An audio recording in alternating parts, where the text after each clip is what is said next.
Welcome back to the Bible in a Year Live Chronological Project.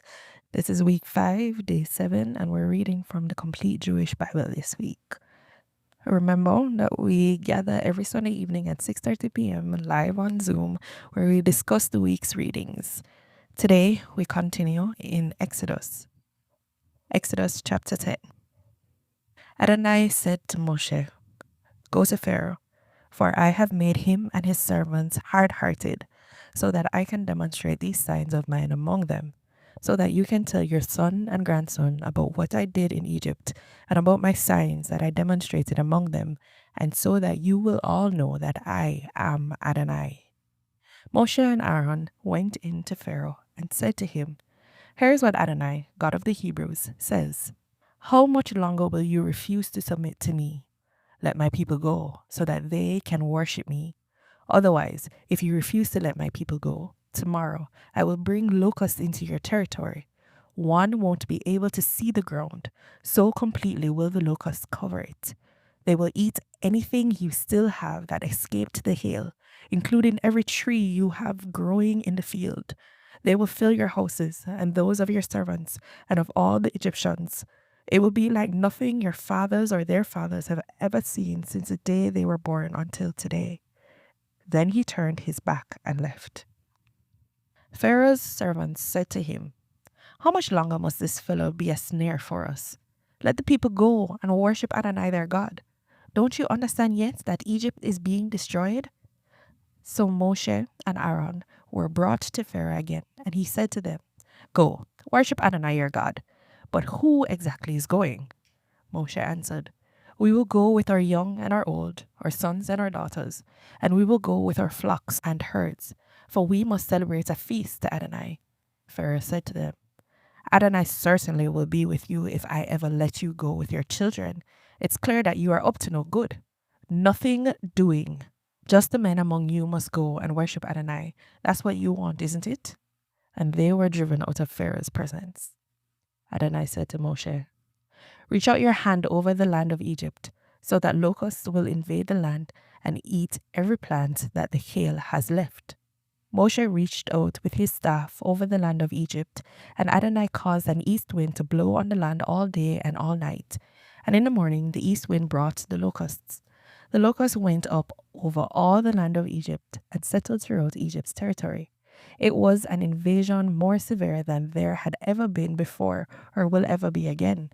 They completely covered the ground, so that the ground looked black. They ate every plant growing from the ground and all the fruit of the trees left by the hail. Not one green thing remained, not a tree and not a plant in the field, in all the land of Egypt. Pharaoh hurried to summon Moshe and Aaron and said, "I have sinned against Adonai your God and against you.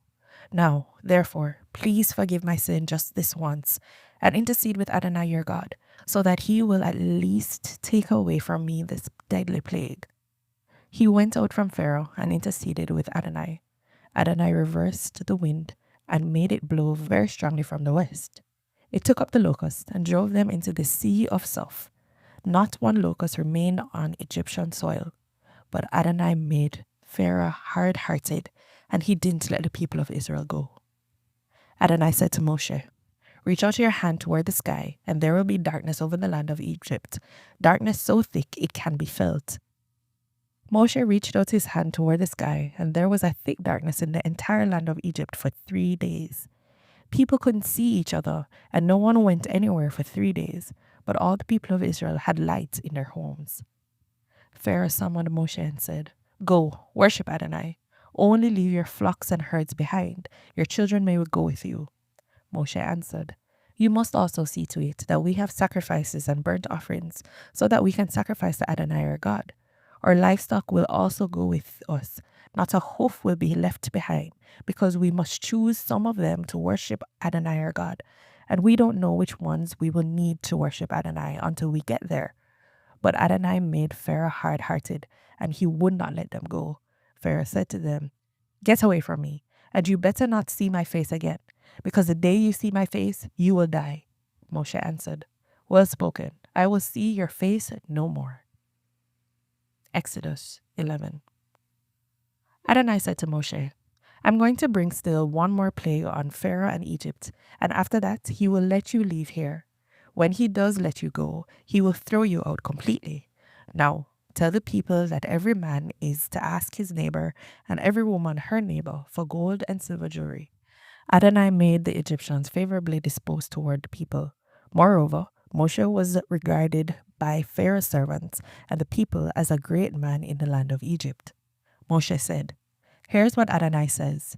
About midnight I will go out into Egypt, and all the firstborn in the land of Egypt will die, from the firstborn of Pharaoh sitting on his throne to the firstborn of the slave girl at the handmill, and all the firstborn of the livestock. There will be a horrendous wailing throughout all the land of Egypt. There has never been another like it, and there will never be again. But not even a dog's growl will be heard against any of the people of Israel, neither against any people nor against animals. In this way, you will realize that Adonai distinguishes between Egyptians and Israel. All your servants will come down to me, prostrate themselves before me, and say, 'Get out, you and all the people who follow you.' And after that, I will go out." And he went out from Pharaoh in the heat of anger. Adonai said to Moshe, "Pharaoh will not listen to you, so that still more of my wonders will be shown in the land of Egypt." Moshe and Aaron did all these wonders before Pharaoh, but Adonai had made Pharaoh hard-hearted, and he didn't let the people of Israel leave his land. Exodus 12. Adonai spoke to Moshe and Aaron in the land of Egypt. He said, "You are to begin your calendar with this month. It will be the first month of the year for you. Speak to all the assembly of Israel and say, 'On the 10th day of this month, each man is to take a lamb or a kid for his family, one per household, except that if the household is too small for a whole lamb or kid, then he and his next door neighbor should share one, dividing it in proportion to the number of people eating it. Your animal must be without defect, a male in its first year, and you may choose it from either the sheep or the goats. You are to keep it until the 14th day of the month, and then the entire assembly of the community of Israel will slaughter it at dusk. They are to take some of the blood and smear it on two sides and top of the door frame at the entrance of the house in which they eat it. That night, they are to eat the meat, roasted in the fire. They are to eat it with matzah and maror. Don't eat it raw or boiled, but roasted in the fire with its head, the lower parts of its legs, and its inner organs. Let nothing of it remain till morning. If any of it remains, burn it up completely. Here is how you are to eat it. With your belt fastened, your shoes on your feet, and your staff in your hand, you are to eat it hurriedly. It is Adonai's Pesach, Passover. For that night I will pass through the land of Egypt and kill all the firstborn in the land of Egypt, both men and animals, and I will execute judgment against the gods of Egypt. I am Adonai. The blood will serve you as a sign marking the houses where you are. Where I see the blood, I will pass over you. When I strike the land of Egypt, the death blow will not strike you. This will be a day for you to remember and celebrate as a festival to Adonai. From generation to generation, you are to celebrate it by a perpetual regulation. For 7 days you are to eat matzah. On the first day, remove the leaven from your houses. For whoever eats hametz, leavened bread, from the first day to the 7th day is to be cut off from Israel. On the 1st and 7th days, you are to have an assembly set aside for God. On these days, no work is to be done, except what each must do to prepare his food. You may do only that. You are to observe the festival of Matzah, for on this very day I brought your divisions out of the land of Egypt. Therefore, you are to observe this day from generation to generation by a perpetual regulation. From the evening of the 14th day of the first month until the evening of the 21st day, you are to eat matzah. During those 7 days, no leaven is to be found in your houses. Whoever eats food with hametz in it is to be cut off from the community of Israel. It doesn't matter whether he is a foreigner or a citizen of the land. Eat nothing with hametz in it. Wherever you live, eat matzah. Then Moshe called for all the leaders of Israel and said, "Select and take lambs for your families and slaughter the Pesach lamb. Take a bunch of hyssop leaves and dip it in the blood which is in the basin and smear it on the two sides and top of the door frame. Then None of you is to go out the door of his house until morning. For Adonai will pass through to kill the Egyptians. But when he sees the blood on the top and on the two sides, Adonai will pass over the door and will not allow the slaughterer to enter your houses and kill you. You are to observe this as a law, you and your descendants forever. When you come to the land which Adonai will give you, as he has promised, you are to observe this ceremony. When your children ask you, what do you mean by this ceremony? Say, it is the sacrifice of Adonai's Pesach Passover, because Adonai passed over the houses of the people of Israel in Egypt, when he killed the Egyptians, but spared our houses. The people of Israel bowed their heads and worshipped. Then the people of Israel went and did as Adonai had ordered Moshe and Aaron, and that is what they did. At midnight, Adonai killed all the firstborn in the land of Egypt, from the firstborn of Pharaoh sitting on his throne to the firstborn of the prisoner in the dungeon, and all the firstborn of livestock. Pharaoh got up in the night, he and all his servants and all the Egyptians, and there was horrendous wailing in Egypt. But there wasn't a single house without someone dead in it. He summoned Moshe and Aaron by night and said, Up and leave my people, both you and the people of Israel, and go. Serve Adonai as you said.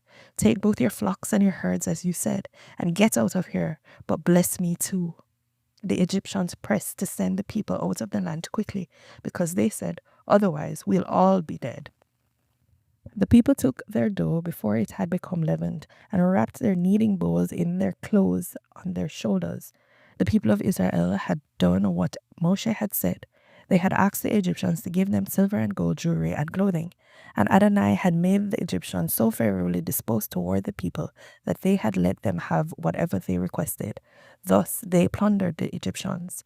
The people of Israel traveled from Ramesses to Sukkot, some 600,000 men on foot, not counting children. A mixed crowd also went up with them, as well as livestock in large numbers, both flocks and herds. They baked matzah loaves from the dough they had brought out of Egypt, since it was unleavened, because they had been driven out of Egypt without time to prepare supplies for themselves. The time the people of Israel lived in Egypt was 430 years.